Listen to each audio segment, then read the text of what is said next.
What's going on, everybody? This is Jay Leno, and I am here with my guys in the building to talk about Daredevil Born Again, episode 4. I've got SSJ, Jonan, Bundle, my cousin Derek in the What's building, happening? guys. What'd you guys think of the episode? In general. Solid. I mean, Okay. a little flat, but it was all right. Like acting wise, it was great. But all right, hang on. Yeah, it was serviceable. Like there were some things in there that I would have cut out. Well, we'll do our usual. Go down the list. Start with you, SSJ. Not in going into too much detail, but kind of give us your pros and cons of the episode. So the pros I thought were definitely Punisher and Daredevil having their confrontation. Hold on, who's that robot? I think that might be me. Hang on.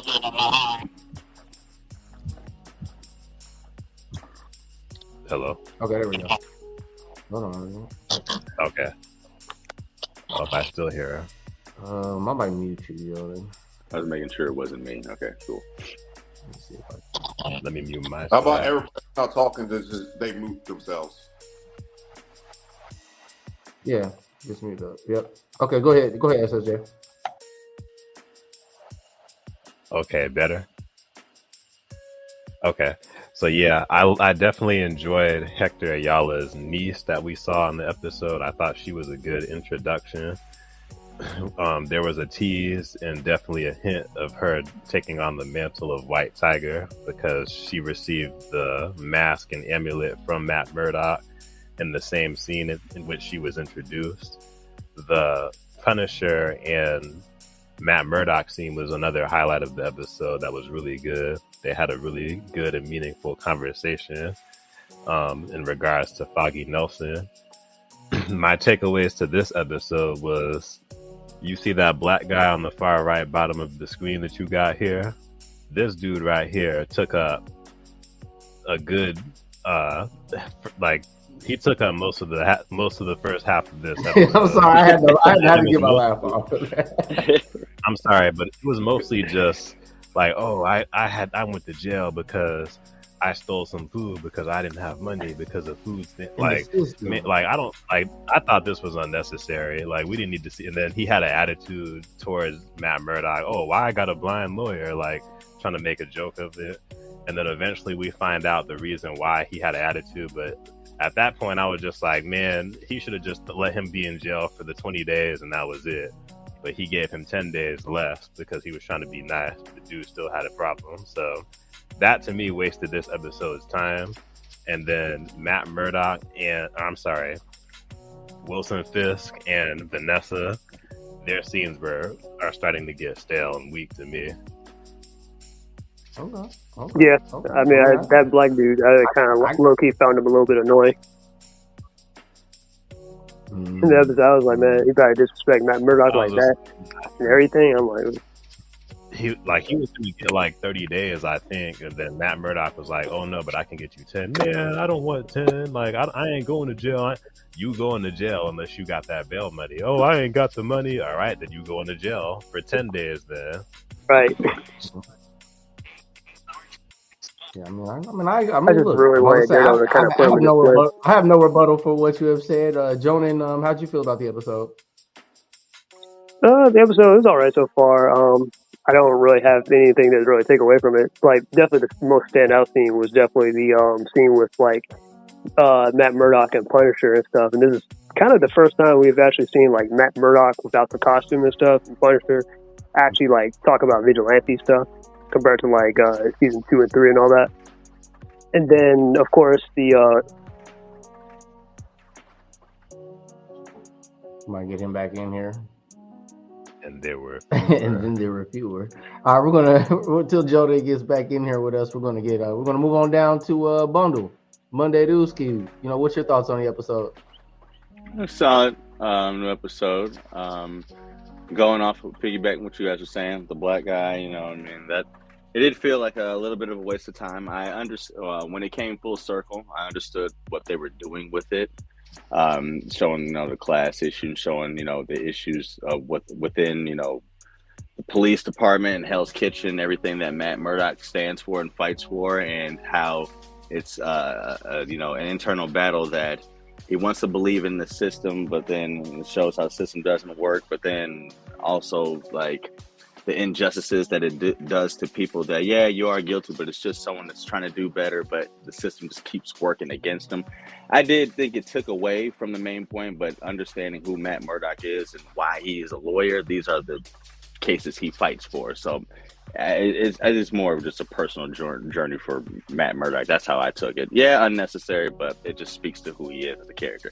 As far as everything else, I think the episode kind of was based around forgiveness. Everyone in there kind of just had to do their own kind of forgiveness story type deal. So I think there's something to build upon that. Even though Vanessa, as his wife, is pissing me off right now. She's becoming stale. The reasons for cheating on Kingpin don't make no sense to me. But I loved the fact that Frank Castle came back in this episode. Clearly he's going to come back later on because of some photographic stills that were already released. But that dynamic between them probably was one of the best things they've had this season, not the best thing so far.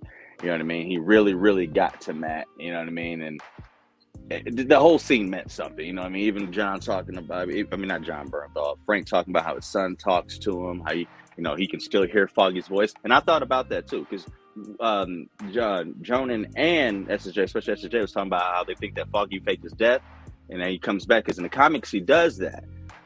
And then if you look at the character that is actually playing the actor, he's already been greenlit for a few new episodes and next season. So, did he fake his death? I personally am going to think about it as like how Punisher goes to things like he says, I still hear my son. I still see them. I think that's what's going to happen to Matt Murdock. Foggy is going to be a voice of reason inside of his head, almost like an illusion when Daredevil is going too far. That's how I'm going to look at it. But overall, good episode. And I know you're going to get into other details later on in the video, so I'll save it for that. I got you. Yeah, I didn't think about all that. Jonan, did you do you kind of remember the point that you had mentioned before you had lost connection? Yeah, sorry about that. Yeah, so like I said, not too much. Just those two moments, like the girl and stuff, and the niece, and pretty much that scene with Punisher and stuff, where they were talking and stuff. I was like, oh, this is technically like the first time. Because, of course, they had that rooftop talk and all that, where that was like, Daredevil and stuff, and Punisher was, Punisher. Then later on that court scene, and now we have this. So, I thought, definitely pretty nice and stuff. That's my Okay. I definitely like that line where, like, my fault. I didn't mean to cut you off, Johnny. My bad. Oh, no, you're good. I was about to say, I definitely like that scene where Daredevil was like, he got life! And then Punisher was like, well, what about Foggy? He won't got no life. Yeah, that was a good scene. Yeah, and he was tearing up and everything. I was like, oh, man. But nah, I do think they did kill off Foggy and Karen's place. Karen's place, though. That's what I do think. Okay. Right. Yep. I got you. How about yourself, Cuz? What you think of the episode? All right, my turn. What up, Derek? Didn't say hi. This episode was a complete waste of time. Everything I needs spent filler. a few quality hours that I have on free time on complete filler. All right? 54 minutes to be exact. See, the Daredevil ratings, everybody who has nerd content is talking about how the Daredevil ratings is not up to par. You have shows like Agatha All Along. You have shows like, what other piece of crap did they come out with? Echo. Doing better than Daredevil Born Again. Which is crazy. It's crazy. Wow. But There's a reason. this is it. Slow-paced writing. I wouldn't have a problem with this episode if we got everything all at once. Okay, fine. We have a few filler episodes because I'm going to get to the action. But no, you see, the coolest part of this episode was when they introduced Punisher But then they have him overly emotional. I can already tell there's a woman writing this episode. He sees Matt Murdock, which already knows who he is, right? At the very end of the room, he goes all the way to it. You knew that was Matt Murdock. You could see him. So that didn't make no sense. He's overly emotional in the whole entire conversation. Somebody that's not like the Punisher at this stage in age would not be talking like this. Would not. I felt like it was like women that was writing the whole time script. If you were, this episode should not be spent on some random ass black guy that I give a care about. Yes. I care about. I'm not cursing. All right. This episode is about Matt Murdock finding himself to be Daredevil again with the extra motivation that he thinks the Punisher killed White Tiger. Punisher should have been introduced, not with him going,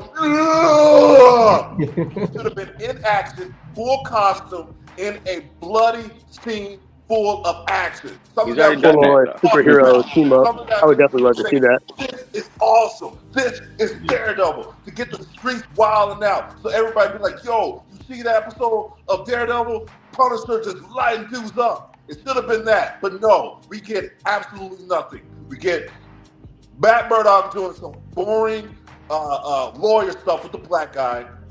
We get more boring stuff from Wilson Fisk and his wife. Complete waste of time. And no, this is not a good episode. And that's what I got to say. Okay. I feel for him. Yeah. I feel for you. That's on point. Yes, sir. I don't agree with you 100%. I don't agree at all, but I hear you. I don't agree with you 100%, but let me see if I got the right button for this because I agree with him 75%.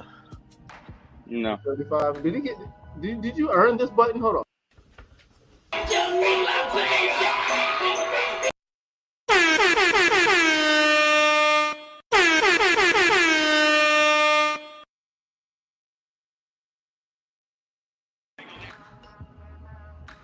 I think you earned a.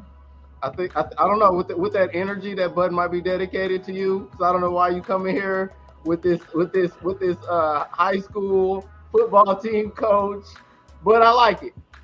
What was you about to say, SSJ? Before I cut you off. Good. Let the hates flow through you. That's what I was going to say to your cousin. Yeah, I definitely agree with those points, though. Well, not. I agree to an extent. Like, I definitely thought, for the most part, it was a waste of time, especially the black guy and the Vanessa and Fisk thing being stale. Like, we should have gotten more Daredevil at this point, especially when we talked about before the stream started. At the very least, if we're not going to get him in the red costume, we should at the very least get him in the black suit, just beating people up, trying to get some information.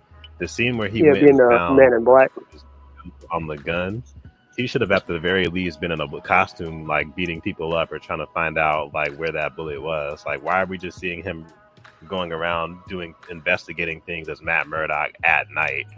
He should be his Daredevil at that point. Yeah, I definitely wanted to see like Punisher like take action and stuff, and him and Matt team up and they can like figure out what's going on or whatever. But Punisher, it seems like he's got this like nihilistic, I'm drinking and stuff, I've given up my crusade like attitude. So I'm just like, I can see Punisher will probably come back in another episode. I didn't expect the full team up this episode. I'm sure he'll be back in another episode. I wasn't expecting a full on gun shootout this episode. It would have been too soon. Yeah, I definitely would.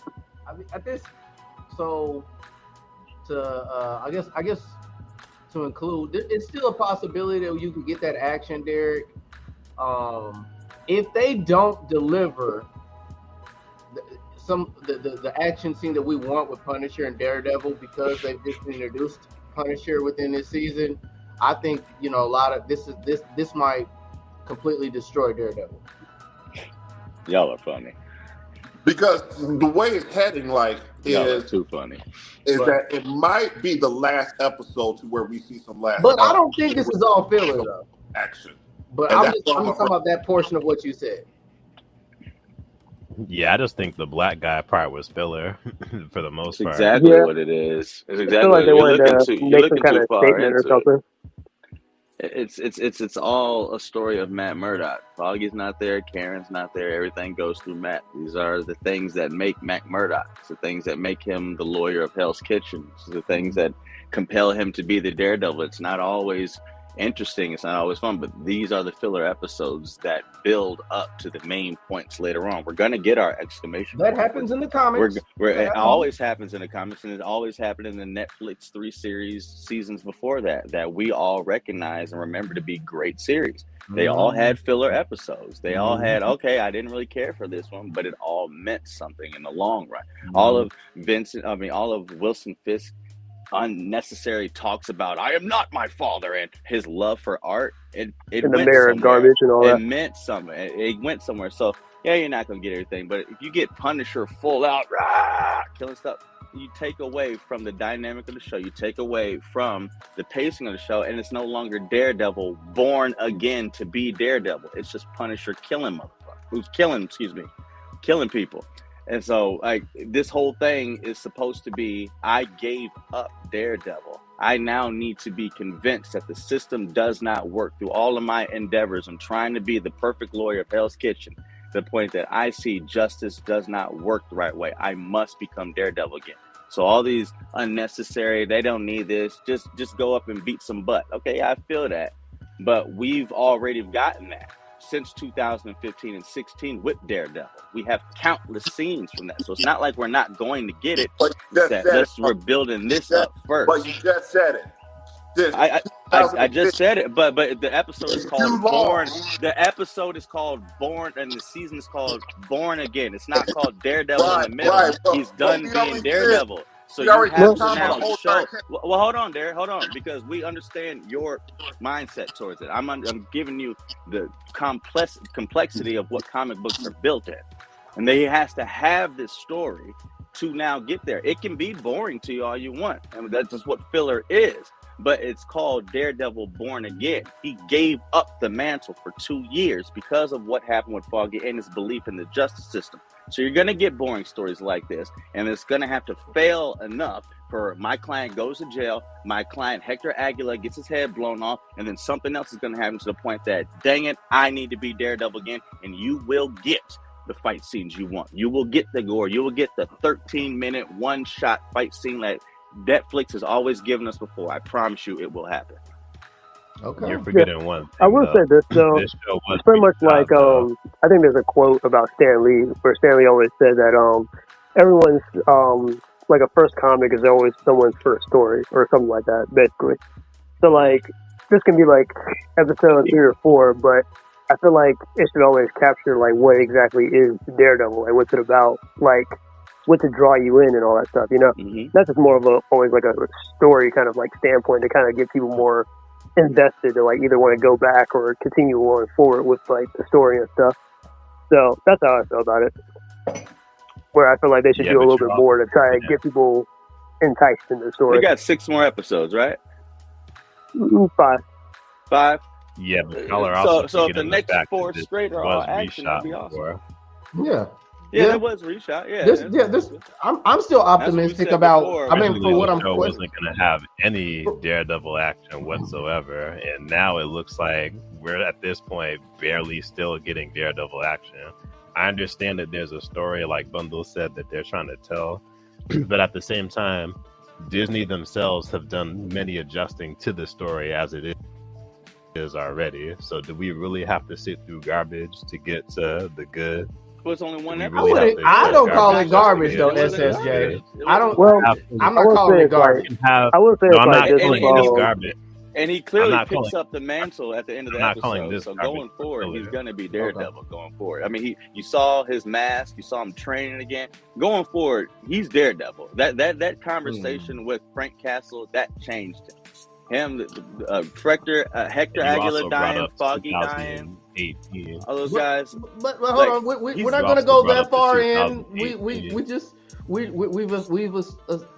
have kind of this was related gave our to reactions to Derek's stream because there's season 3 season 3 was basically Born Again as well too. So we're retelling the Born Again Yeah. storyline of him not putting to wear the costume and do things on his own and be born again, basically at the end of the season. So this is the second time we're getting this same storyline. I will say that the show does Similar. try to be a little bit too like it does something that She-Hulk. Wait, hang on. Hold on, we got Yeah, Can I what's say going something real on? quick? But like then the Jonan, last you have three to mute episodes, up, bro. they You're hit. doing it again. The last 3 episodes when he did that, they hit. And so if we get 3-4 episodes of straight action, which we very well could, then that means we only got 1.5 episodes of filler. It would still be remembered as a great season. Can I say something again though? So SSJ, Jonas said, you're right. We already had Daredevil Born Again, and I feel like we already had enough Matt Murdock stuff with the case. This case with the White Tiger case was phenomenal. It was phenomenal. It made me cry. I told you guys last week it made me cry. That White Tiger dying should have been epic. White Tiger dying should have been epic enough to the point. It should have hit Matt hard enough to the point where this episode was entirely focused on Matt becoming Daredevil again. This episode It was on that. It was. No, that's what all those conversations and things were. That's why at the very end he picks up the mantle of Daredevil again. He's right, up training and puts the mantle. It is right. It did, but it's like, let's think of the most boring and cheap way to do it. See, now that's opinion. That's just opinion. So like, that's just your mindset towards a filler episode. All comic book shows have filler episodes. All comics have filler. This is their filler. That's subjective, and I understand that, but it's still an episode that every comic book show has. I'm not going to judge the show based off of one filler episode. When I know that every season has had 2 or 3 episodes like this and ended up on an awesome finale, there's no reason to think that they won't do the same. The build-up is there. Well, you know what? You're right. Because I'm watching Arrow right now, too. It's the same with that, too. So a lot of shows do have that. I mean, when it ends, I think there's going to be some Young Avenger tie-in. Fisk is going to show his real colors. Frank Castle's going to be back. Hold on. Oh, it's going to be some ish. Just hold on a second. Oh, you cussing. No, I wouldn't even talk about the cussing. I was just saying, like, in general, like, you know, we still got a criteria to get down. You know what I'm saying? Sweet. Let's go. There was a cuss word. I didn't hear a cuss word. No, I wasn't doing it because of cussing. I didn't want Bundle to expand. No. I thought I was pretty good. I said ish. Yeah. But, yeah. It wasn't over that, but I mean to kind of get to the criteria of the episode that I wanted to go through. So, hold on. That's not. Who is that buzzing? I'll put myself on mute to see if it's me, but let me mute. Unless it's me. I think we're good. Okay. I think we sound good now. So, getting White Tiger's suit from the morgue and him running into his niece, is it safe to say that the MCU has completely destroyed the lineage and the culture of the White Tiger's amulet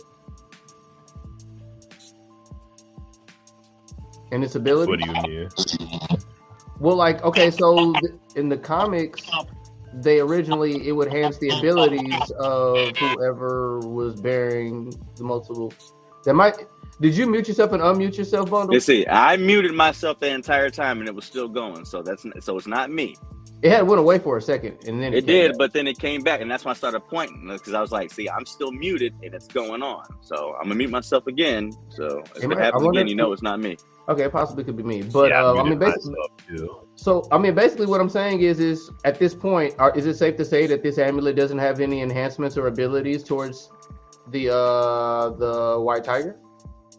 Well, Bundle, I'll let you go first. What are your thoughts on me being wrong about that, or they've already? Matt's already said in the court of law, which was what they were objecting to. It's just like when he, quote unquote, murdered that police officer, which he didn't do. It's just like he willingly went into that fight, being the White Tiger, without his amulet that gives him extraordinary power and speed. So he already, acknowledged that amulet gives you that type of power. And when you fought the cops, you didn't have that on, which worked in his defense, that he wasn't trying to be a super vigilante at the time. He was just a guy helping another person out. So they've already spoken to it, that amulet being something, and they've already zoomed in on it to show that this is where it is. The origin of it, it comes from Kunlun. It goes into the Mortal Iron Fist. I'm not going to get into that. He's already spoken that the amulet does give him, extraordinary strength and speed. Now, they didn't make it look outside of anything but a rosary with a tiger head on it, but he did speak on its effectiveness already in the show. Okay.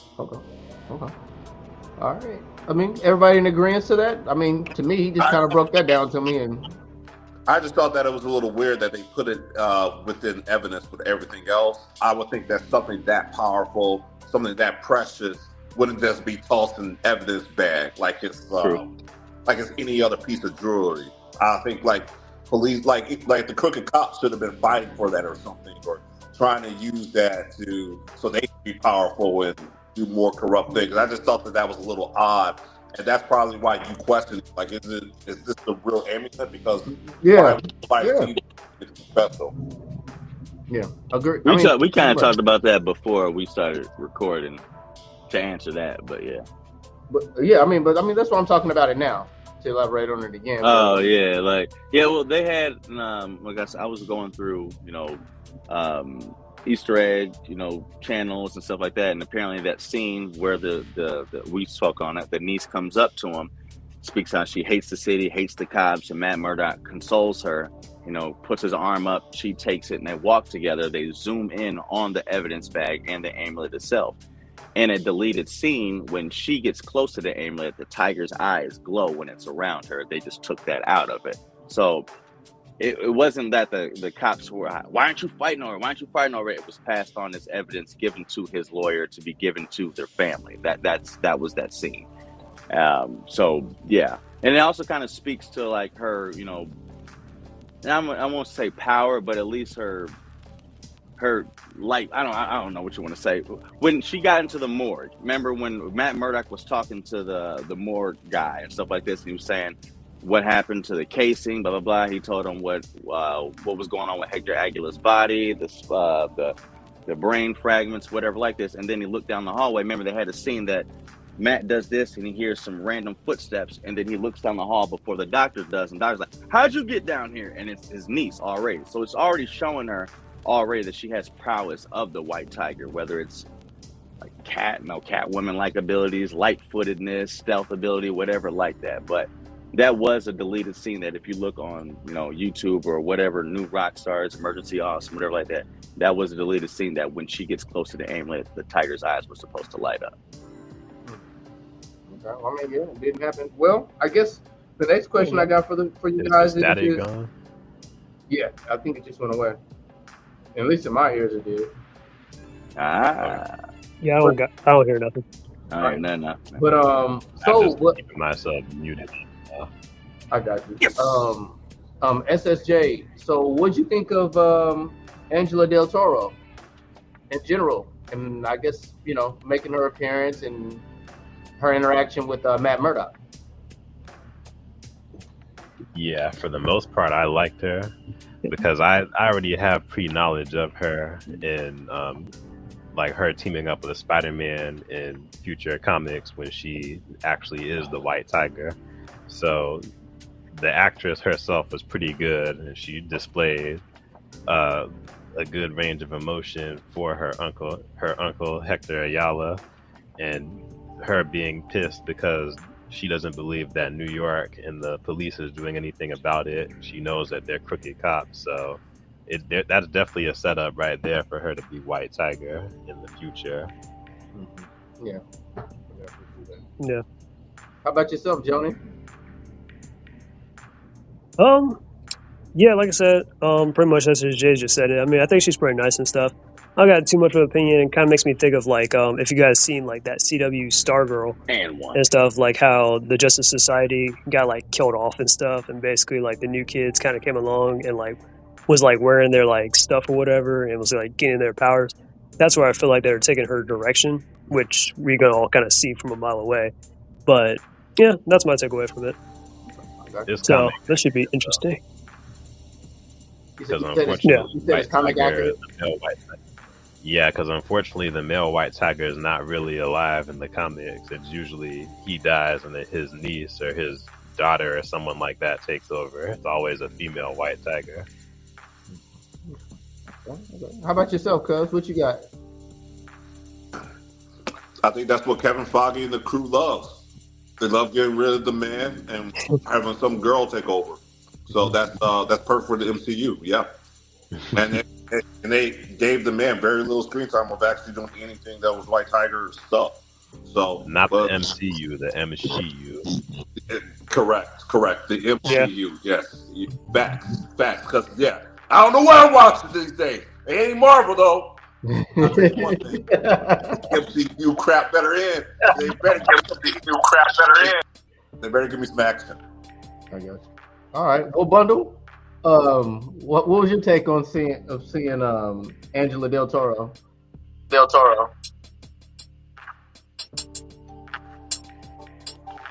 No, not too much. I think Not too much. I already knew. Not too much. We got echo again. Hold on one second. Stop. Let me see what we can do. Is it still crazy? I'm just speaking right now to make sure we don't have echo. All right, and okay, go ahead as you were saying, Bundle. Pretty much the same mindset everyone else has. I didn't really think too much of her until she dons the moniker of White Tiger and Kamala Khan comes to recruit her for the Young Avengers. I think we've actually seen the amount that we need to see for White Tiger.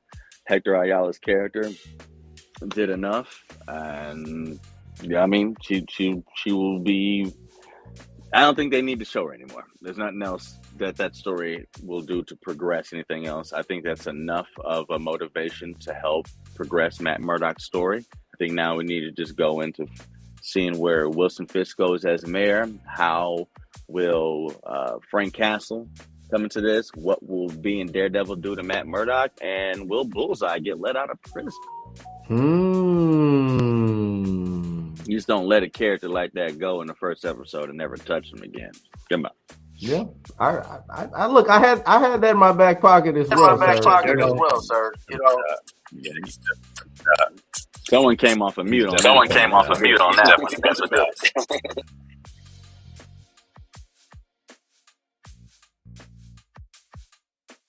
All right. So we got a chance to kind of see the psychotic ways of Muse in this episode. And then I guess Muse's Bastion. Hold on. John, if you could by chance mute for us. Yeah, sure. Okay. There we go. I'm gonna buy Jonas some headphones. Yeah, I'm gonna get him the greatest headphones ever. John, what's your address, bro? I'm gonna send you these TX 700s, bro. But yeah, what I'm gonna do is I was about to say when I get through, I'm just gonna cue you in, Jonan, because I still like your take. But yeah, pretty much. I guess we'll start off with you, cause what was your thoughts on your just Muse in general in episode 4 and so far this season as a character?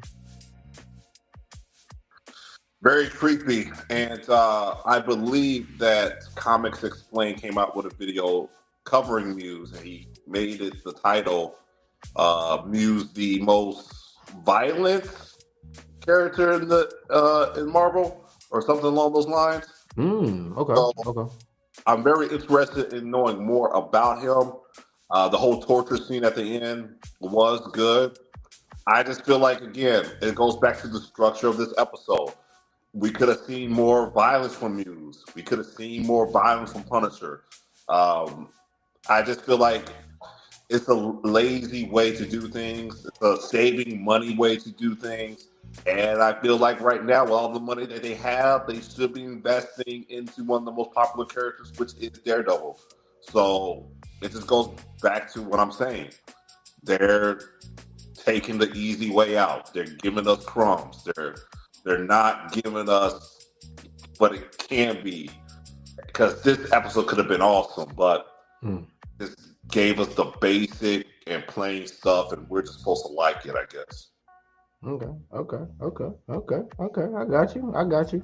I mean, it definitely was a bit of a teaser. I just, I guess, I definitely wanted because, I mean, personally, to me, you generally have an objective take compared to the take that I have when I watch these shows, and I really wanted your opinion on whether or not Muse had like an intimidating aura or presence, or at least leading up to that point, like, you know, just to be a type of villain that, do you think this villain could obtain to keep your attention span for, you know, for this season, for more episodes to come?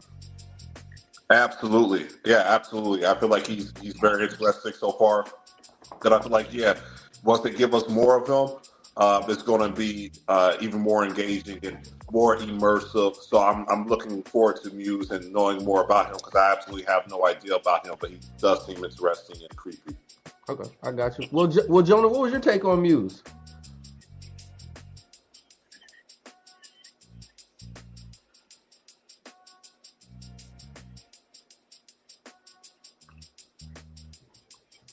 Maybe it'll take you a second. Jonan, are you there? He might be under a delay. Well, okay. All right. SSJ, what was your take on Muse? So he does have that threatening appearance, and he does have like those creepy vibes, but we'll just have to see. I want them to show some more of him. I agree with what your cousin said, that they should have showed like him killing people, or like we should have gotten like a scene of him going after somebody.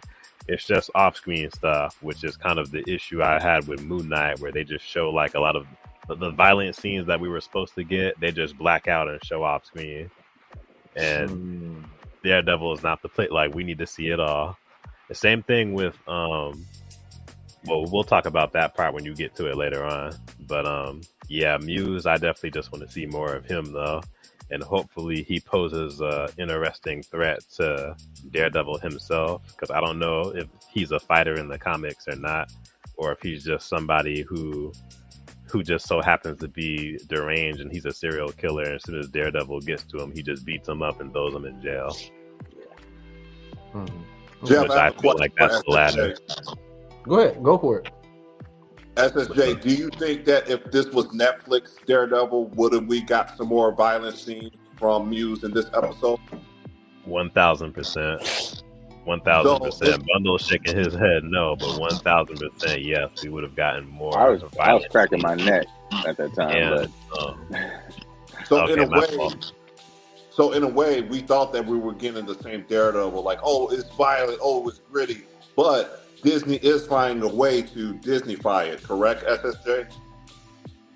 That's what I feel like, because I feel like we got bait and switch from episode 2. When episode 2, we saw him beat up those cops, and I thought like one of those cops were dead, but he just ended up with a black eye in the next episode. And watch the last 2-3 episodes be obscenely gory and crazy and kill all this narrative. Watch. I hope you're right. No, I'm going to be right. We'll see. All right, Bundle. So what is your take on Muse?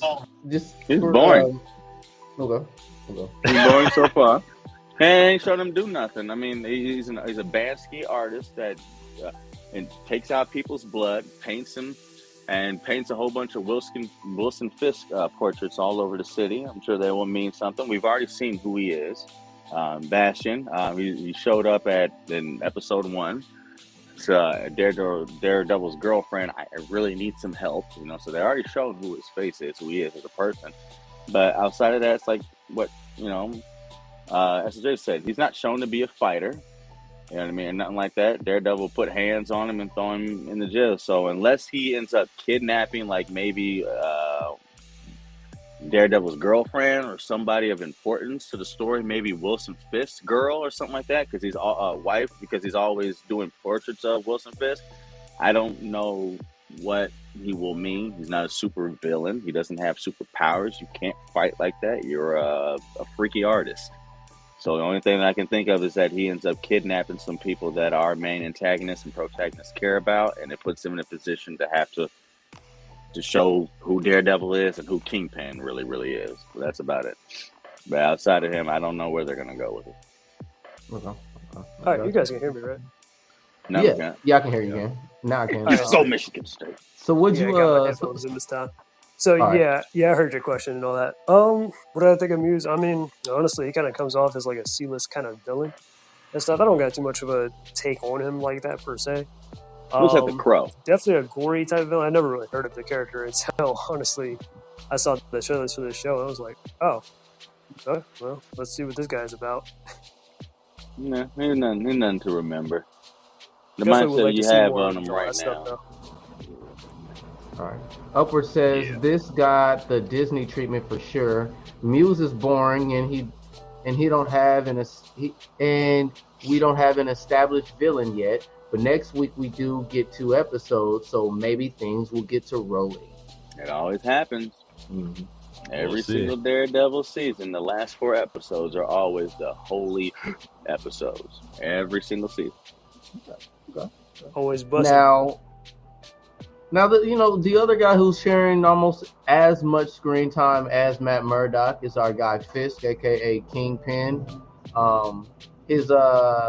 His butt kisser Daniel got high with his buddies off of the beers and the ketamines, and kind of almost destroyed his campaign to an extent. But really wanted to ask you guys, how'd y'all fit? What was you guys' opinions on Daniel's kind of like apology towards Fisk? I thought that was a good speech. I think it's a good speech. I think it shows. Well, Fisk right now in his new role doesn't have any lackeys. Well, he does, but he doesn't really like that. He doesn't have anyone that he can truly trust like that. He's in a marriage right now with Vanessa. That obviously he can't trust her. She cheating on him. That we're gonna save that because I got a rant about her. But anyway, I just think that he's like he sees the courage inside of him, and he sees the loyalty in him. It's just like to come out, you know what I mean, to say that this is my fault in front of Kingpin. You know who I am. You had to have known this was going to be bad for you. So you had the courage to do that, and the honesty to do that, and the loyalty to still stand behind me, even though you thought you were about to get fired or murked right here. So it's like he doesn't have anyone else like that. You know what I mean? So I felt like that whole placing the hand on the shoulder is the same thing he did with Poindexter Max and with Bullseye. You know what I mean? Just someone else to, he's gonna do something in the future that's gonna help Fisk. And not in a mayor-appointed role, but it's going to help Fisk into a position that's going to. You guys know how this comic book stuff works. He's going to do something. You know what I mean? You don't put that much emphasis, and you know what I mean, emphasis on the camera behind the chick, the black woman. That's behind it. When she's looking like back and forth between them, like, oh my God, what have I done? This is really a mob boss. That's the mayor, and you are not BB, the black woman that's his campaign advisor. Manager, his advisor, and stuff like that. What did I just do? Honestly, I thought they were gonna kill her when they took her out. I thought they were too. I thought they were gonna shoot her in the field. I thought they were too, but when he said that it was me, Mr. Fisk, and she said, "I'll take responsibility of that," and said, "Good, you can go down with the ship." I thought, okay, fine, get rid of them, not go be terrible Mayor Fisk. And then now he was like, okay, I'm gonna reel it back a little bit. I'm still gonna be that, but he's gonna use Daniel in a way almost like Penguin used Vic. You know what I mean? Honestly, I feel like Daniel's kind of like the new Wesley.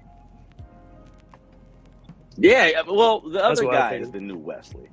The other dude, but he's Wesley to more towards his wife Vanessa, because Vanessa sent him to go ahead and like make peace with all the gang stuff and blah blah blah. And Fisk wants the gang wars to happen in this, so I could see maybe Daniel being that, but let's go Michigan State.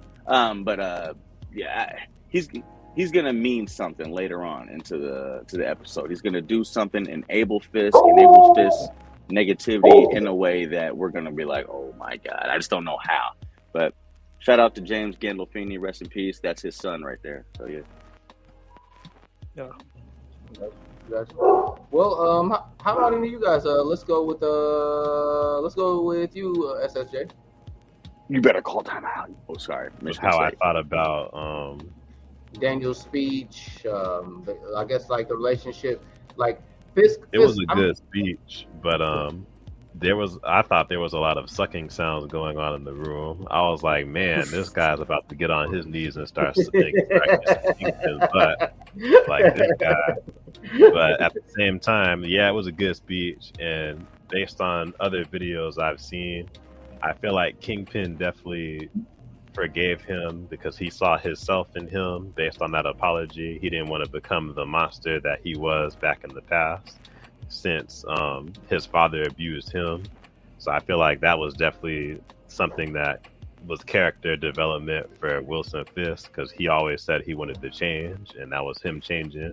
Because usually old Wilson Fisk would have probably just killed that guy in that office right there, told everybody to clear out, and would have killed him right there and beat him with his bare hands. But he saw something in him, and like what y'all were saying earlier about that other character from Penguin, which I have not fully finished yet, he'll kind of be like that character where he'll pretty much want to manipulate him in some kind of fashion because he's always gonna look out for him.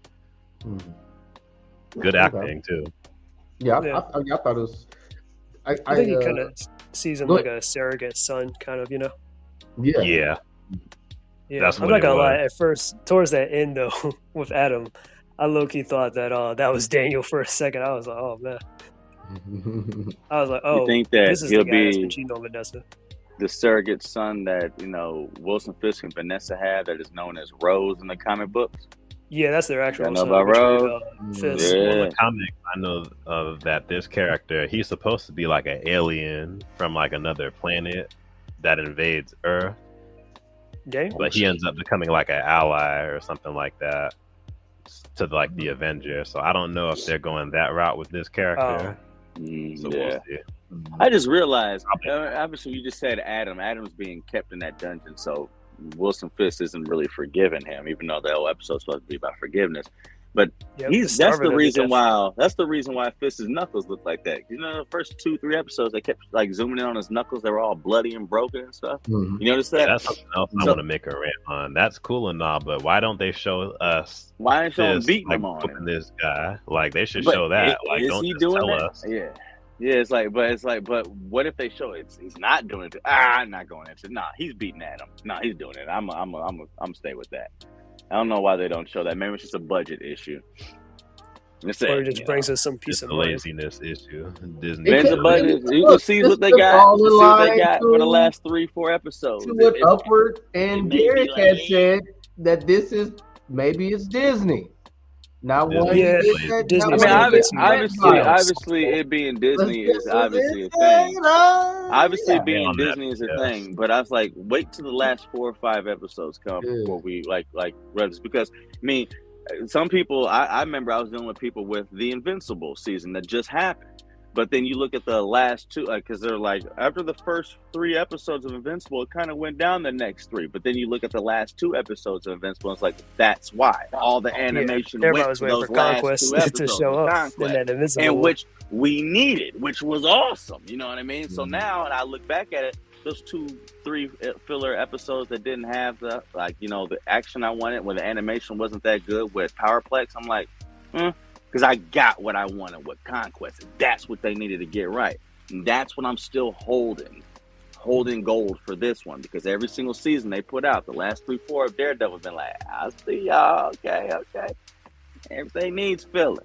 I'm with y'all there. Boring, not necessary, whatever, boo, boo, boo. But I think that's made just the budget for the show, and we're going to give you what you want in the last few. So fingers crossed. We'll see, because their finales have not been good at all for their previous Disney Plus shows. Because I don't even think that like Hawkeye's finale, Moon Knight's finale, Agatha's finale, they were all terrible. Those are the 3 worst shows, but the other shows weren't as bad. Yeah, but I'm only talking about Disney Plus live action Marvel shows. This is the next current Disney Plus Marvel show. Those Netflix, those were from Netflix. I'm talking about not every Disney. Well, Wanda was a slow build up, and the ending had some bit of excitement behind Wanda. Bad. About 40-45% of them are kind of like roll eyes, but they're not all bad. They said the first phase is set the bar so high for Marvel fans, so now we want the cream of the crop every time we see it. It's I not think that we that's want also a to with good the deal. crop, but they gave us literally junk for like 2 years for 2 phases until we got like something decent Arguably. like X-Men 97 and Deadpool and Wolverine, which are Oh, like yeah, multiverse arguably. products. Upward says Arguably, showing those are part Torture of might Fox. be too much for them. Or He it also was, but and then Upward also wanted to mention, yes, Invincible was nice. And what up, Jave? I see you tuning in with us, man. Appreciate you watching this, man. Hit that like button for us if you don't mind, homie. But let's see here. So to elaborate more on this this Kingpin Fisk section, guys, I think Vanessa's gonna die. Hopefully. yeah, I don't think Vanessa's she gonna I will. hope so. I It She would should have nice. died well. first season. Yeah, She should have died when she got that poison. Remember when he drank that wine and he didn't drink it? yeah, but she then got that drank, poison and all she that. fell back. That was I was cool. like, get her up out of here then. That was in 2016. Look where we are now. Bullseye should have. unless he's gonna like drop his nuts and put his foot down. You know what I mean? And very well might. expression. You know what I mean? So if he's not going to spaz out and kill her, then he's going to put his foot down, and then she's going to be like, "That's the man I always wanted That you to old be." Wilson Thank Fisk you, is clearly Kingpin. still And then there, that's bro. and He's they come still a there. power villainous couple. But I mean, my fault, cuz. What you think, Derek? Okay, my turn. I'm going to backtrack a little bit. Yes. The scene with Kingpin and that boy.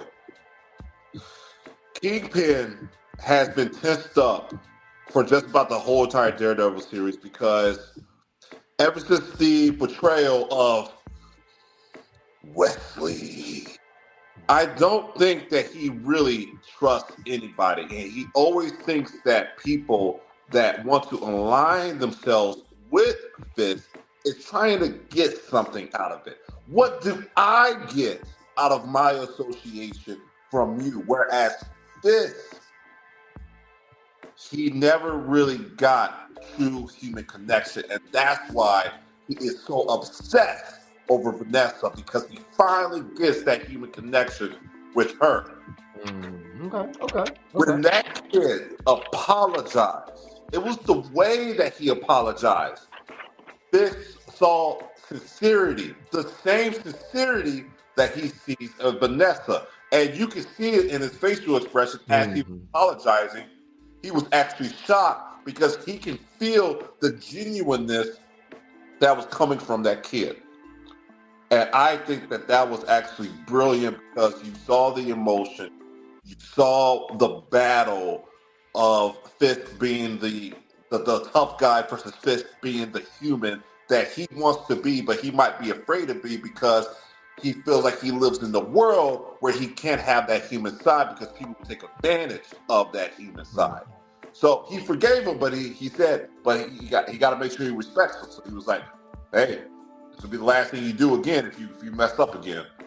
So that was awesome. Now, do I believe that Vanessa will die? No, because I don't have faith in Disney that much that we're going to get epic moments like this. We only got, 4 more episodes left? That'd be way too much to fit in, and also it'd be way too soon because that's got these characters in. I kid you not, guys. I live. You don't think they would kill Vanessa, but they killed Foggy the first episode? You think? All right. Never mind. Okay, go ahead. Go ahead, cuz. I live in Las Vegas right now. Last season of Daredevil, I had a completely different lifestyle. I wasn't even married. I was single. I was broke, living day to day. That was a completely different lifestyle versus now. That's how long it was. So I just don't think that they're going to kill off way too many characters just in all this first season. Let it build up because they're building it up slowly, as it is.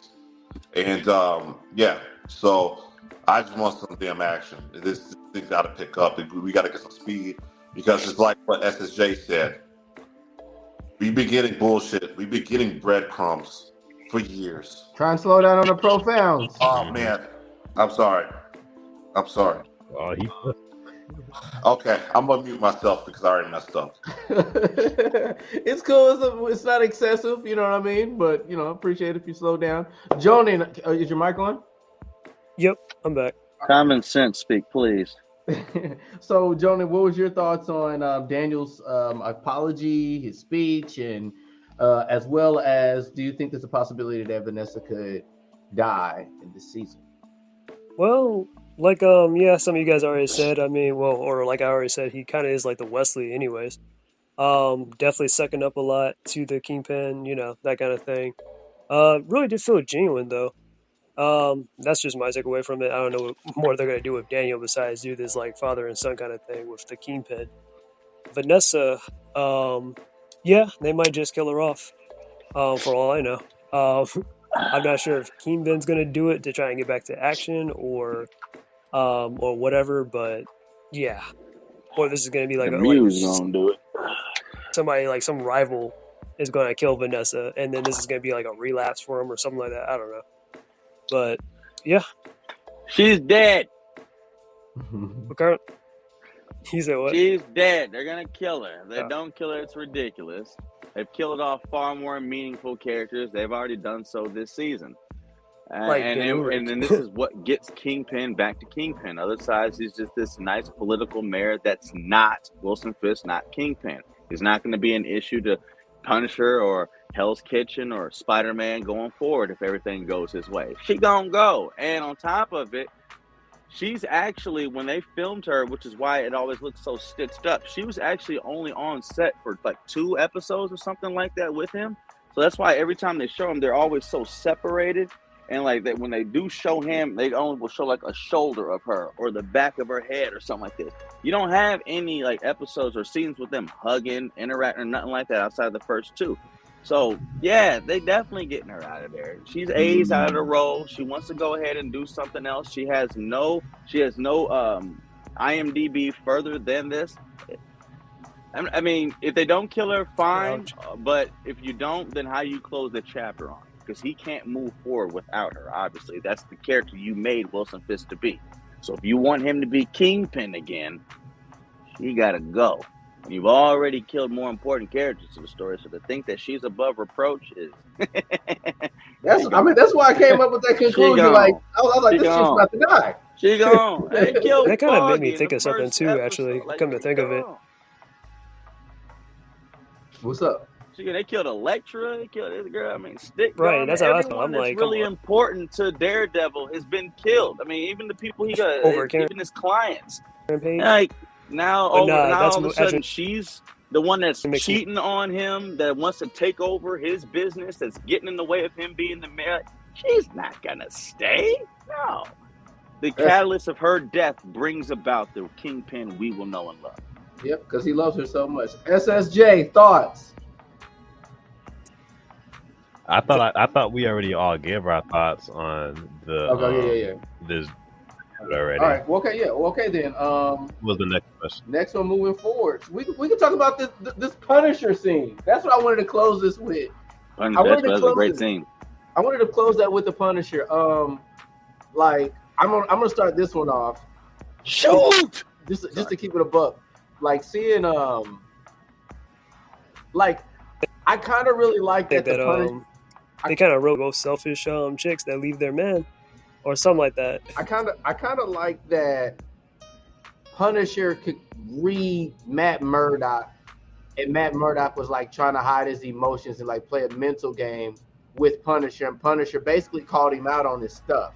And which I don't really see people have interactions like that with Matt Murdock. And like, even though this man is blind, I felt like when Punisher was calling him out, I could feel him gasp for air, like he's right. But anyways, moving on. I'm not gonna go any further than that.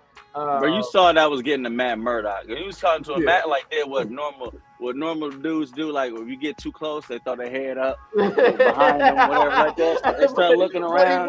No, he looked like all right, you get a little too close, homie. Like, you know, he threw his head up. I said too. I was like, you gonna eat still on me. I was sitting there saying that. I knew it was coming, and he was like, my bad. But I knew it was coming. Though. Yeah, that's what I got out of it. Well, go ahead, Bundle. Like, you know, what would you get out of that Punisher? I loved it. I love the scene. There was a lot of emotional content to unpack. Everyone can have a different point of view of what it means. I've said before, I think that Foggy Nelson, who's already been okayed for future seasons, I don't think he'll come back as a fake death. I think he'll come back as like an internal voice and struggle for Matt Murdock when he's becoming too much of the Daredevil of Hell's Kitchen. But I do, I just love John Bernthal and Charlie Cox. That was a great dynamic. You know what I mean? And I did think it was really cool immediately how he called him Red, because fans have always speculated on YouTube, you know, does Punisher know that Matt Murdock is Daredevil and stuff like that? You know, you have your moments, but I thought that was really cool. And yeah, it was just good to see them interact with each other. I had my own speculation about, well, you know what, I'll say that conversation for another time because I'm talking about the blip, but I don't want to get into that. But yeah, I loved it. I loved the emotional connection it had for it. I mean, I can't say anything too wrong about the scene. I just really can't. I just look forward to the next time they show Frank Castle. I think that they're going to do what they did at the end of season 2 when he was fighting the Hand to help Elektra, and Frank Castle just showed up on the top of the roof with a sniper rifle, just popping boys left and right, just brain splattering. I think it's going to be something like that, and I just look forward to seeing him again in this series. I got you. All right. Well, cuz, what'd you think, cuz? All right, my turn. So, I just think that this was the lazy way to do it. I just think that this was the Disney-fied thing to do, and I believe that this was the MCU thing to do. No females in it, but it's MCU? Okay. Because as recalled from the beginning, when I first made this complaint, that I felt like I was watching that scene as if it was 2 women that wrote it. Again, you see Daredevil from across the hallway. You automatically come, Probably a female editor or something, definitely. Right. You know what I mean? It was just like that. It was just too much emotion. It was broing out. That's what you pay attention to. The yell. Absolutely, yes. Because a yell. So now the whole scene is obsolete because of how he introduced him. Let him get his stuff off real quick. He's a very masculine male. He's not going to be so overly emotional that he he's always like that. That's literally the point. Okay. But you can see that that's Matt He's Murdock. Always especially when you beat up those cops. If Jeff was somehow magically in my apartment and I just came in, right? I'm going to look and I'm like, oh shit, but I'm going to realize that it's Jeff because I have so much time that it's Jeff because he's at the very end of the room. It just did not make any sense. Also, this is how I would have done the episode. White Tiger just died. I would, by somebody who was acting like they were the Punisher, I would have had to have Punisher out investigating this. I would have had Matt Murdock out investigating this, just like how SSJ did. He doesn't want to be in full Daredevil costume, be in the black suit again. That way, while they're both investigating it, there's a clash point between the two. Because Punisher's about to handle it the Punisher way, and Daredevil wants to try to handle it the not so Daredevil way, the Matt Murdock way. And then that way you get a clash, and then you get this conversation that we had. Well, Matt Murdock says, well, we got to follow the system. And then Punisher says, well, did the system work well for White Tiger? Did the system work out for my boy? That's how I would have had it. I would have had the Punisher in full-blown costume, Disney. In full-blown costume. Yes, I know you hate costumes, but I would have had Punisher in the full-blown costume, rocking the skull, everything, okay? I would have had Muse. I would have had Muse start off this episode. Showing why he killed, showing the artistry of all this. So then that way we started off with all of this mystery, all of this suspense of who is this guy? Why is he doing this? That's how you make an episode. That's how you get people engaged. You got to get people engaged because, again, the last time we saw the show, I was a completely different person in a completely different setting. It's been a long time. It's been a long, long time. You got to hit the nail on the head while it's hot. Again, so that means the issue's you then. We got shows like Agatha doing better. And SSJ already said that Agatha had a poor ending. We had shows like Name Echo. SJ said that also had a poor ending. So how am I supposed to have all of this confidence that we're going to have the last 4 episodes be good? How am I supposed to have all of this confidence? You say that, oh, well, Invincible has some downfalls. Invincible gave us action every single episode. Holy shit, I'm about to roast every fucking thing you're Hold talking on. about. Hey, Bondo! Roast me, because a good I can't wait. You done? You done? You done? Hold on. You done? Hold on, Bondo. This is not your take. Common sense is about to speak. Crap. So if you want to come at me, you better come at me hard. Ew, pause. Pause, nigga. I'm not coming at you hard at all. I'm gonna come at you correctly. Go ahead and correct the ignorance, but I'm not coming hard at all. Go ahead, cuz. Ain't no one coming hard. That's it. Now I want Bondo to come at me. Well, hold on. Well, you don't. Before we do that, I don't want to enter. I was going to go to SSJ after that, and then y'all can have y'all squabble. It's not a squabble. It's just a matter of knowing what you're talking about. That's all. Okay. And then, by the way, SSJ. You're just a knee-jerk reaction of what you want. Nothing about what the story actually means. Okay. And then Jonah did say regarding Vanessa, my fault for not putting this up. He said at least Michael Clark Duncan, Kingpin, didn't have to deal with Vanessa. Indeed. That was movie probably was another black terrible. I don't even want to talk about that. Hey, the F-bombs, Bundle. Can we just take our time today? Yeah, but Jonan's a huge fan of that 2003 Daredevil you are movie, definitely a minority in the terrible. Discord. But okay, SSJ, yeah, go ahead, give me your take.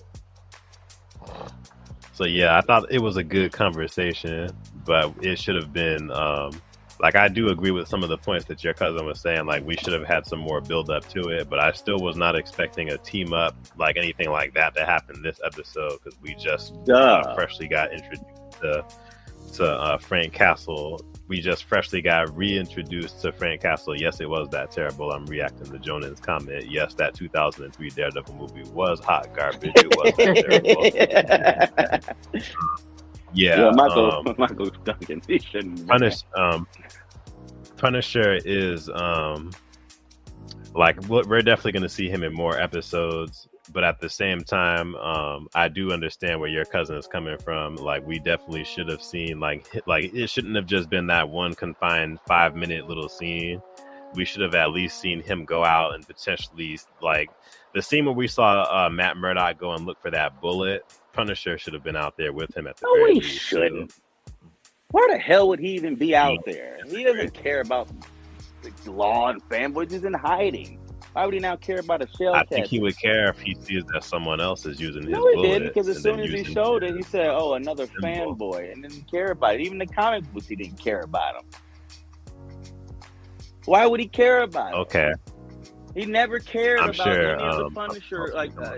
He literally never did. That doesn't make sense. We can't use that. Bundle. Let SSJ continue on with his point though. Still, as you were saying. I mean, that's all I'm gonna leave it at that though. We know that the MCU doesn't follow the comics to a T, so I don't expect them to just be like, oh well, they didn't, he didn't care about that in the comics, so he's not going to care about it now. It's something that's probably going to be picked up again in the future, for sure, because that's the whole thing with Kingpin. He has a vigilante task force, and they're mostly using Punisher's name to spread the message and put bad rep on Punisher to get them to interact with each other. Okay. So I got you. We will see. I got you. Jonan says Punisher doesn't really like dirty cops, from what I've heard. He hates them. Yeah. That's of a matter of fact. Well, I guess a little bit that I'll add to the conversation before I go right back to you, Bundle. I ain't got nothing no more. Okay. But it's the only thing that's weird to me is what is going to be Matt Murdock's breaking point. I know he's trying to prove himself in the court system, which the court system isn't. Well, I guess a bigger breakthrough, which obviously is probably going to involve him putting the suit on and probably going a bit ballistic. That's already kind of foreseen in this near future of this season. But I mean, And keep in mind, he's also getting his own one-shot series. So I expect, like, Punisher will definitely get more of his due when we get that one-shot series that's mostly focused on him. So we're probably just going to get a little taste in Daredevil to hold us over until that one-shot comes up. Sorry, I'm watching the game. My bad. But yeah. But I mean, basically, so far within these 4 episodes, the build-up is we're waiting for Punisher. I mean, we're waiting for Matt Murdock to snap off and get violent, and then he just had an intervention with Punisher. It's gonna happen next episode. So yeah. Yeah.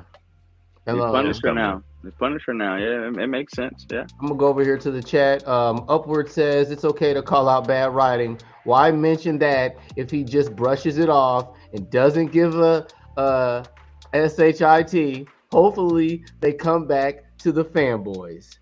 And Jonan also puts in the chat, it's probably a commentary in real life how people like military or cops wear. Yeah, you got all those people that say "Believe the Blue" that rock a Punisher symbol.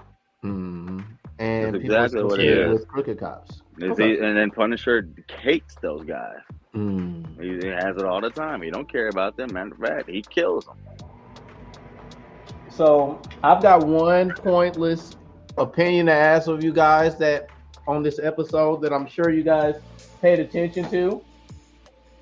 So how's you guys' baddie radar going off for this episode? I saw helly baddies. Matt Murdock doesn't miss, bro. I saw there's some cuties Daredevil, this episode. Daredevil claps as much cheeks as Peter Parker does, but I mean, he's more suave than Peter, to be honest. In my opinion, he got it like that. He got it like that. He got it like that. I don't know. Let's see. Yeah, he does. Yeah.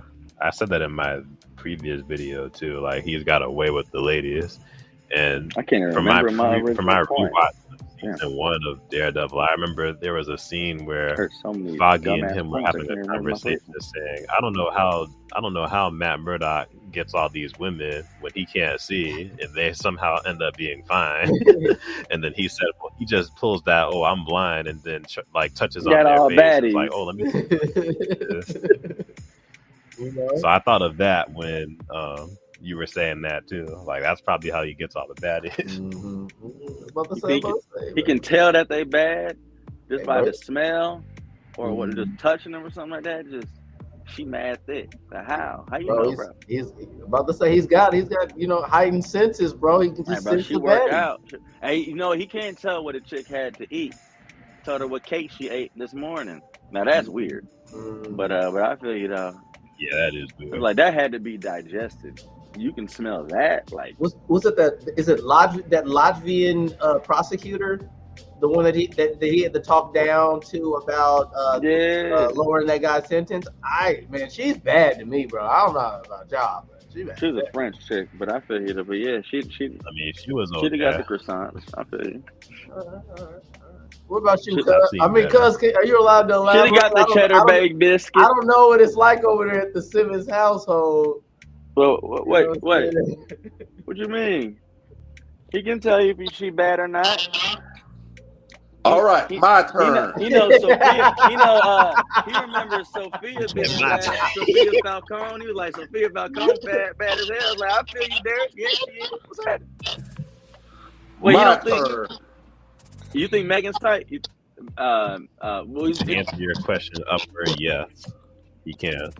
Yo, this chick, Matt's girl is nice though. But what you think, Derek? Who's nice in this episode? My turn now. That girl that Matt was trying to get that sentencing from. Yeah.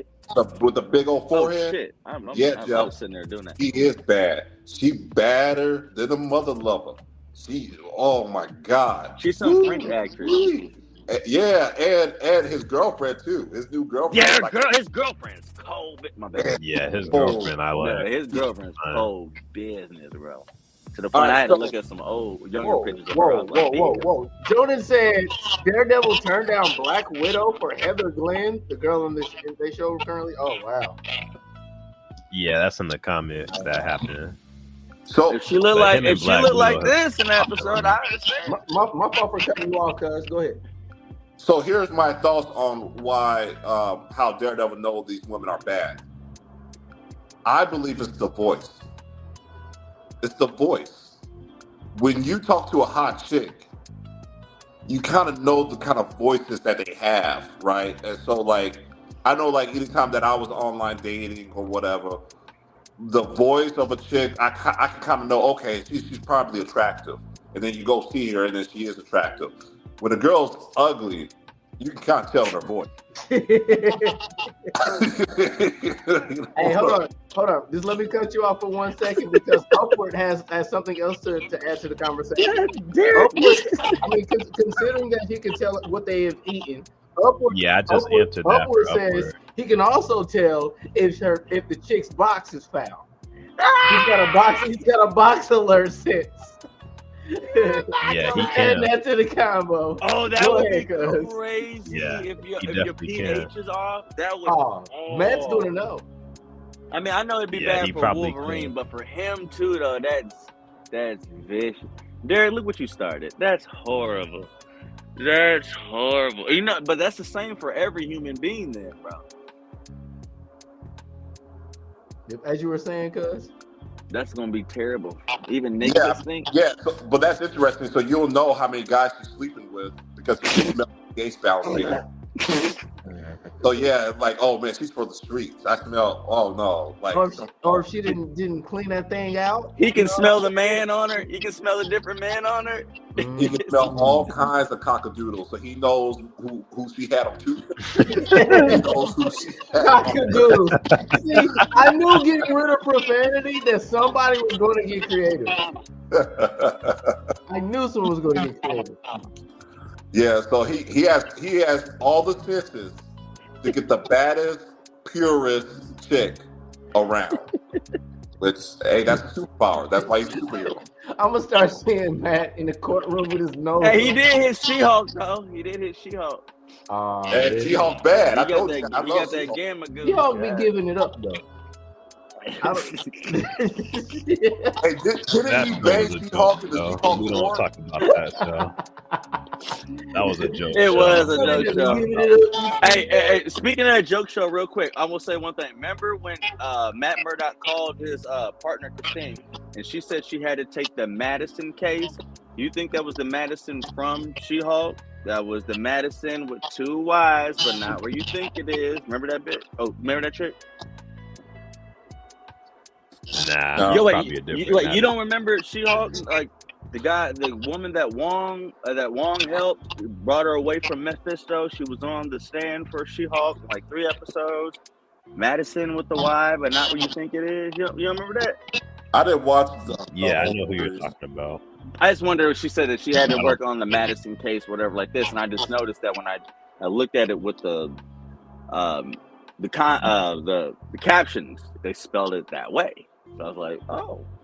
And he did go up against She-Hulk, and in a case within She-Hulk. But I mean, it's a stretch. But I I think we're reaching now. I think we are reaching, but they spelled it. But if you watch that episode again, this last episode, when he says that, it says the Madison case, and it spells it with 2 Y's. I'm like, okay. It's just a coincidence. Well, I mean, obviously a coincidence, but it's within the same Daredevil universe. I mean, and she's the one that linked with Wong. That's now a part of Carmitage, and it was the one that made a deal with Mephisto to get back to Earth. I mean, I'm just saying, what if there's something that comes in the future with that? I mean, that's something. Jonan says that Daredevil can measure age, weight, can judge. He can in an episode he was explaining to Foggy that he could tell what breakfast he had 2 weeks ago. That's just nasty. Upward said more than likely it'll be an Easter egg. I will say this though. Easter egg, yeah. SSJ, I think the last episode that we covered when I asked your opinion about the Morales, that police officer that was in the courtroom, and it possibly being a connection into the Miles Morales, and you said no because of his name, Jeff Davis. Which was Davis. But changed it to Morales, yeah, exactly. In the comics, exactly. That's all that I was bringing up. So, are you still going to eliminate that possibility? or Yeah, that's King? not a thing for this. I'm eliminating that. That's not connected in any way. It probably is.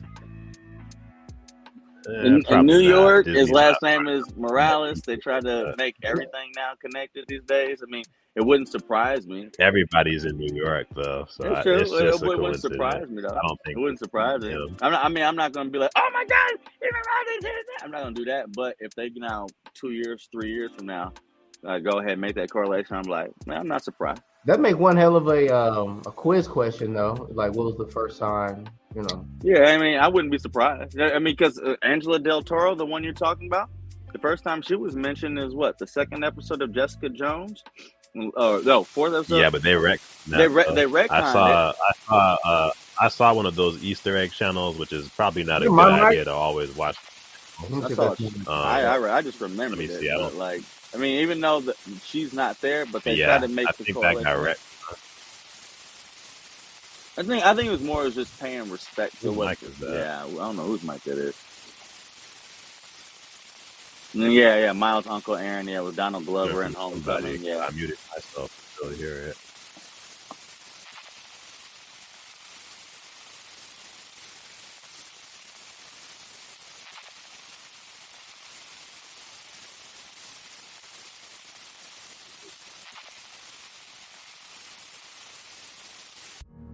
I think it's something over there. Oh wait, there you go.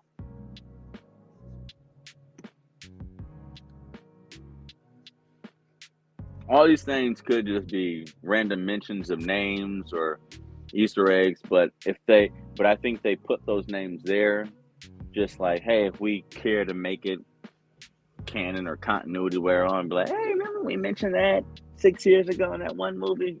You can be able to say that now. You know what I mean? It doesn't hurt or Probably harm. what that is. Yeah, it doesn't hurt or harm it. You know what I mean?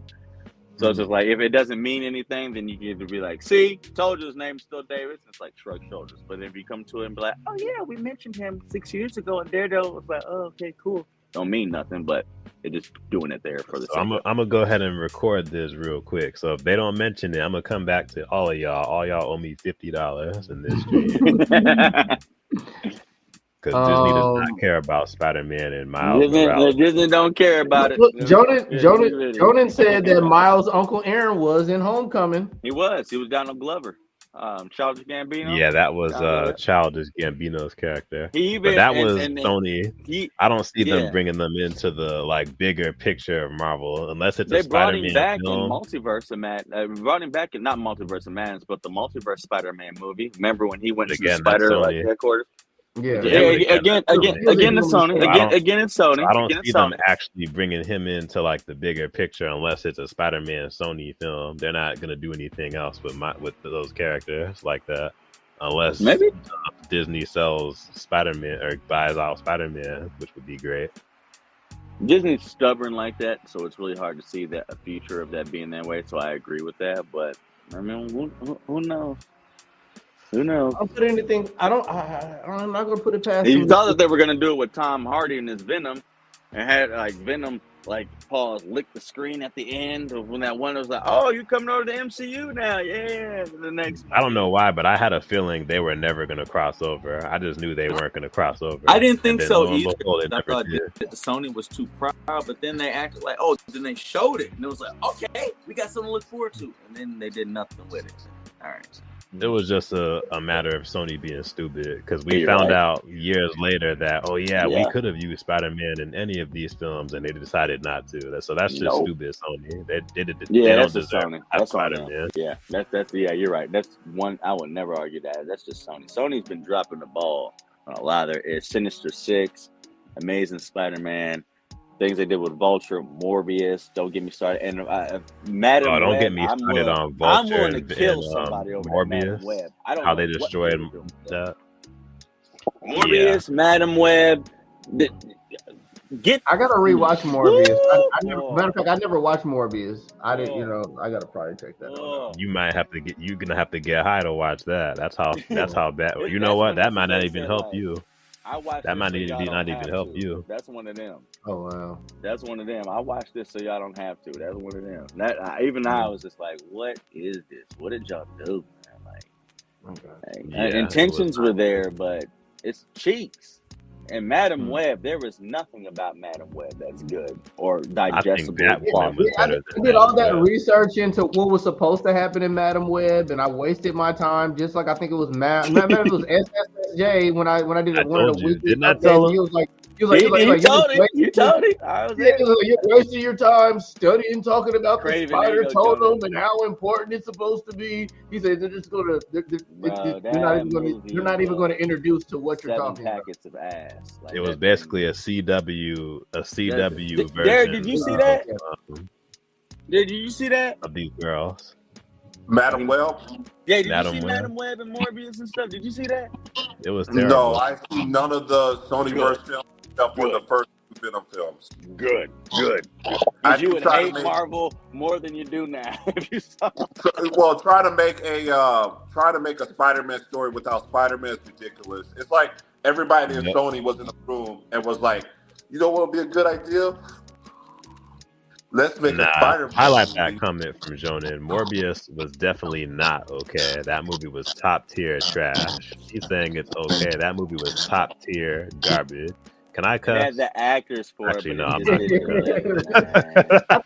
I think you can be more creative than that, SSJ. That movie was some sugar honey iced tea. There you go. I knew you can do it. It was some hot sugar honey iced tea. That's how I know you're black. That's what black people say. Black people, sugar honey iced tea. I'm starting to bring that back. That thing it wasn't. I mean, I understand any movie like that. And you have your CGI moments and fight moments where you can be like, "Oh, that was cool," but overall, that wasn't it. It was terrible. That wasn't it. I'll defend What If season 1 before that, and you better leave me alone, SSJ. Nah, I'm gonna go ahead and put the leash down. I won't bug you on What If, even though I respectfully disagree. Season 1 is okay. No, I respectfully disagree. And you know, all 3 seasons were written by a woman too, so that's why it was bad. Upward says Jared Leto's a good singer, but his acting is trash. Like his Joker. Ooh, I thought his singing was terrible too. Right, he was good in the Dallas Buyers Club, but he got an Oscar for it. That's what he was good at. And then I do like some 82nd to Mars albums, especially the first one. The first one was fantastic. He's going out. My headset's going out. And then Derek was just talking. I missed what he said. Excuse me, sorry. Jonan said generic, not top tier garbage. Top tier garbage. I hear you, Jonan. I hear you.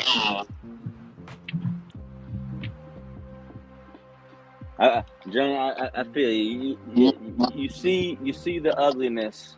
You see the greatness in things that are majoritively ugly. I get you. I understand. I try to have that mindset sometimes too.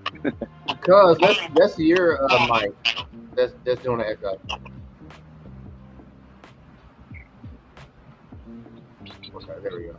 I guess yeah. But well, I mean, you might as well, you can unmute now. But because anything you wanted to include? When are you gonna hop on Marvel? When are you gonna hop on Marvel Rivals with us, Derek? Actually, no, my bad. I cut you off. My fault. I have nothing else to add. I think I said it all today. And I would never waste my time watching the Spider-Man film without Spider-Man. It's the most ridiculous idea that everybody came up with. I think they were on drugs or something. It was stupid. Marvel Rivals, let's get on it. Wait, did you ever see any of the Venom movies, Derek? The first 2. That's it. Same. They were not good. They were Spider-Man movies without Spider-Man. More. I expected more. That's true. That's true. I can watch the film. They have moments. If you're unaware of anything. Venom was so stupid in those movies too. Like, why was he DJing in the second movie? Like, that was so stupid. That whole that sense of humor. We are something like that's like that's where you went with Venom, really? I think with the first film, what got me they was made him a toddler. I was thirsty for Venom. My kids love Venom though. And it was Eminem. He's like Eminem's my favorite rapper. Venom film. I agree with you there. I was thirsty for a Venom film too, just to see how it would work in a modern day comic book film, since we've seen the greatness of all the Avenger films. So when you got that Venom, and you got the soundtrack, the people around it, Eminem, RT, just the promotions around, I was like, "Dog, this is gonna be it." And in the trailers they even produced, you didn't see any of Venom's the symbiote's sense of humor or anything like that. You just saw the actions of it. So you went in there with like, this is going to be a dark horse type of film, and then you got is McFarlane going to get the delivery they're supposed to have? Yeah, and you got that. And it's like there's few far and in between where you act like Venom, where you eat the heads of people, and you act you're a symbiote. For the most part, you're like, you sound like you're a failed comedian. Right. It's like, what did you do with this? You know what I mean? And then when they had Carnage, I don't know. No. And I still play that track by Eminem today on some of my workouts. Yeah. It's like Venom. Parker's favorite song, bro. Have you guys watched any interviews with McFarlane when they asked him about like the Venom franchise? My mic is messing up. I can't hear. I'm sorry. So basically, McFarlane's like trying his best to like not talk bad about how they screwed up his baby. That's basically why I was mentioning that. Yep. Oh, you're talking about Venom? Spider-Man 3's Venom was better than Tom Hardy's Venom. I'll take the Tom Hardy over the Spider-Man 3 Venom. That's Spider-Man 3 Venom. It might be a hot take. I think Spider-Man 3's Venom was better. You're boiling in magma. That's a strong argument because at least that one is comic book or more comic book accurate. He's comic book accurate at least. He may be small, but at least he's comic accurate. There y'all go. Yep. Exactly. But where you see him wishing for Spider-Man to be dead, and then he gets the symbiote at the church. But I will take Eddie Brock's action and CGI over the visuals of Spider-Man 3.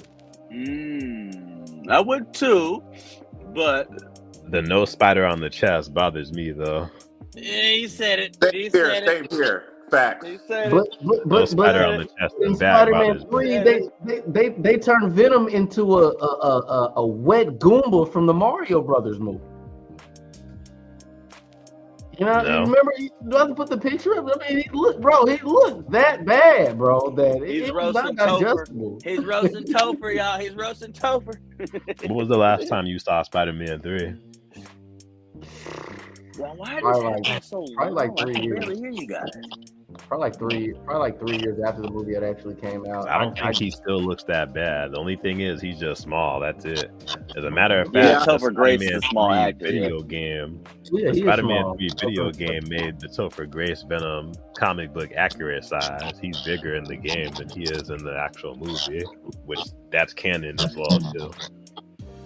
I saw the movie not too long ago on Netflix at SSJ. I probably saw it maybe a year ago on Netflix. And I feel like the film still holds up to this day. When Spider-Man 3 first came out, that was a film that I was watching constantly because, especially in comparison to what we're getting today, that's still way better than most of the content that we're getting today. So I agree. Phase 5 content, yes. Yeah, that's like Phase 4 and Phase 5. Yeah, I wasn't comparing it to Endgame. No. Oh, we're on the same page. We're on 100. We're 100. I'm with you. 100. We there. I just want to go ahead and roast Thor Ragnarok. I hate that damn movie. Sorry. That is true. Upper says at least Spider-Man 3 tried to have Venom being serious. It was. At least they tried for him to be serious. He was just small. That was it. What's the director's name? Raimi. Sam Raimi. Sam Raimi. Shout out to him. Real quick. I met him Comic-Con like over 10 years ago. But yeah. Nice. Well, guys, I'm about to end this. I'm gonna need all of you guys to hit that like button for me. Mm-hmm. Anything y'all want to include? Yeah, cuz I got one more revelation. I think Derek should be Luke Cage.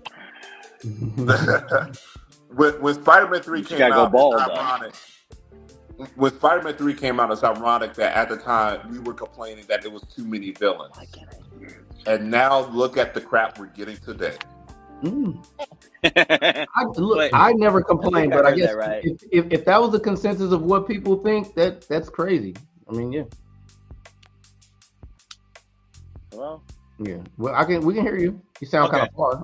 I know. It's like I don't know what's wrong with these ones. I have two of them. This one's charging. This one's trash. But y'all sound so far away on this one. I can't. Bro, I'll be honest with you. Those joints right there, I don't know. They have like a short lifespan, but everybody I know is like eventually from when they first get those joints, eventually they just sound like they're in somebody's pocket. That's what I'm saying. Yeah, like, that's why I keep doing this. I'm like, when I get closer to the iPad, I can hear you guys, but I gotta put my face on it. Hey, matter of fact, Bundle, have you started at least watching or reading on that Power Man issue with Luke Cage that's been came out there on? I have, yes, I have. Thank you. I've been waiting for you to. So what'd you think about him going up against the Void? I'm not done. It's only an issue too. I'm not done. I know. I didn't even finish. This Power Man guy has the. He's got gamma radiation and. Is this Shade's son? That's Power Man. You said is it what? Is it Luke Cage Power Man or is it Shade's son? Because I know in the comics there's a. Okay. Because I know Shade's son. Shade is Luke Cage's villain. I know his son he just fought the Void. A superpower hero. He just fought the Void. Issue 3, he's going to go up against Apocalypse. Oh, okay. Yeah, but he's like this. He's this overpowered being that's been holding back from trying to kill these beings that are trying to wipe out the existence of us and go through planets. But the last one I was reading was the Absolute Batman, Wonder Woman, Superman, introduction of Absolute Flash, and the last Manhunter one that Manhunter. Yeah. Dude, the look of Absolute Batman's villain. Did you see Bane? Absolute Bane. I haven't read 5 yet. So I'm not gonna give nothing away. The way Absolute Bane and Victor Freeze looks, I'm like, dog, they ate on that character design. But I'm just still waiting for Assad Rebus. Avengers versus the Aliens. I'm mad that they only release an issue every 2.5 months. It's so stupid to me. And it's only 15 pages too. But anyway, they're dropping Superior Avengers as well. Yeah, but I just want to have something because Assad is like my favorite illustrator. So like the last 7 years. So I got him, Greg Capullo. I'm not gonna get into people anyway. I just really want that.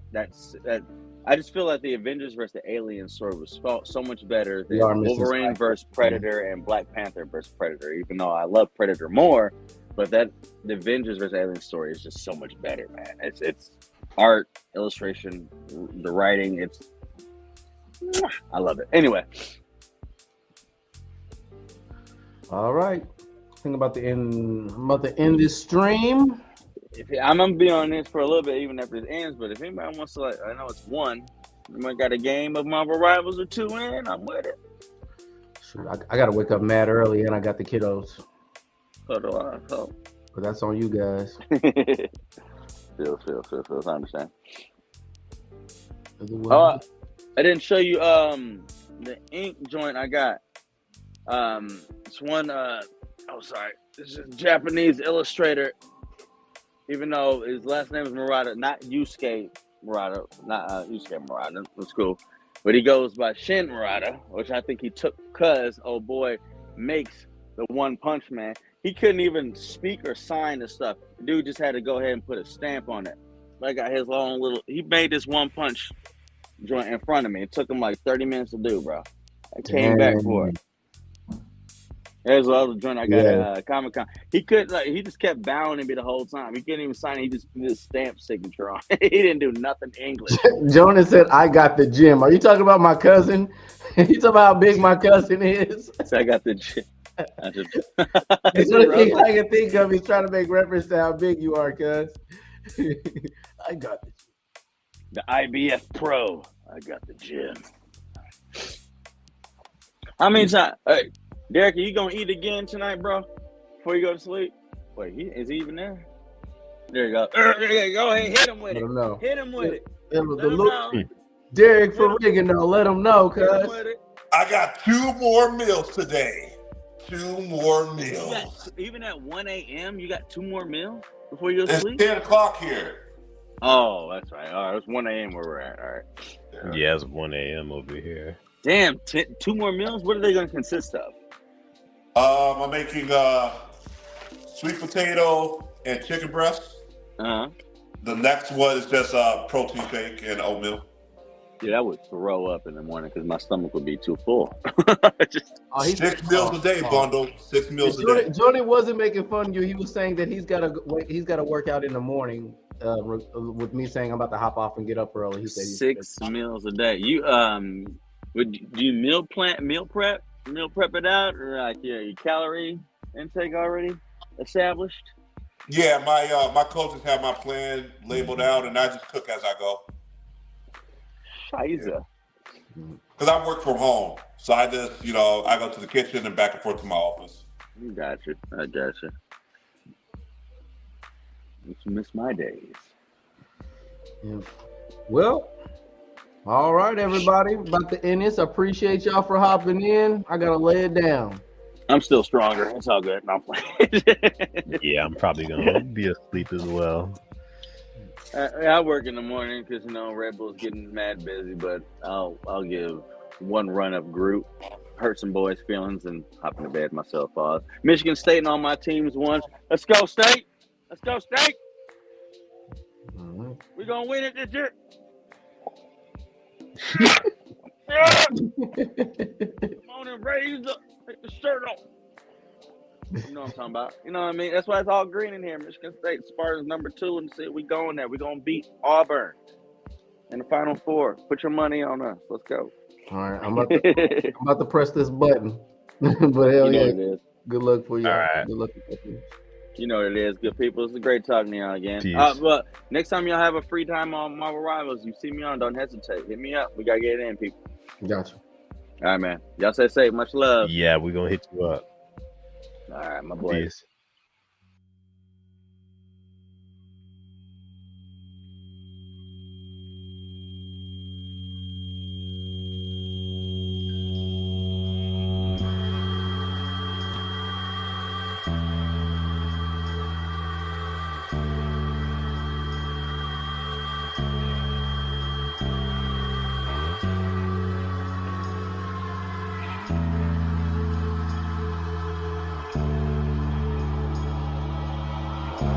Yippee-ki-yay.